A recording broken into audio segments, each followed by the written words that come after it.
I create art with code. I use circles and squares, and I only use a regular web browser to create my art. No fancy, expensive programs for that.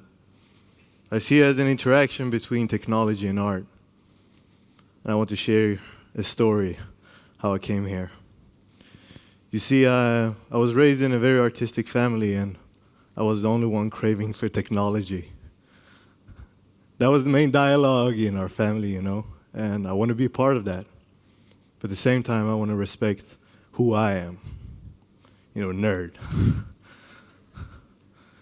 I used to play football, but I got a back injury, so I had to stop. I started scribbling in school. Teachers don't like that. So when I started university, I went for, you know, technology and science. But by the time I started my master's, I couldn't scribble in my notepad because that's not proper behavior as a master's student, right? So everybody's sitting on their laptops looking important, you know, business and all that stuff, so I want to do that too. I had my computer, I opened Photoshop. What's the first thing I can do?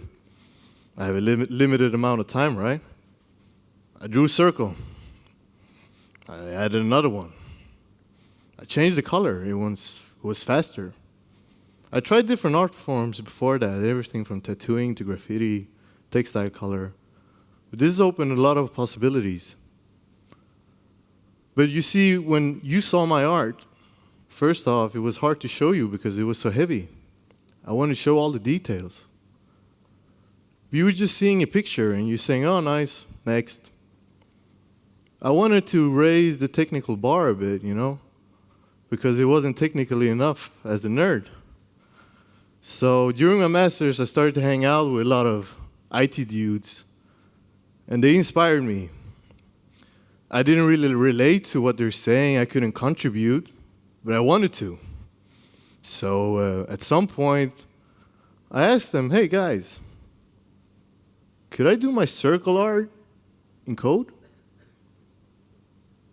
The silence, you know. We thought we were going to get 1 million views on YouTube. I did my first piece. It reached 25,000, and I'm really glad for that. You see, I had a split in personality, and it was that I couldn't take what I raised in my family and who I am and become one. That piece taught me that. I create art with code. It opened a little box in my head where I can put both of the things there. And I hope I have done that same to you. And it's up to you if you want to put more stuff in that box or not. Thank you.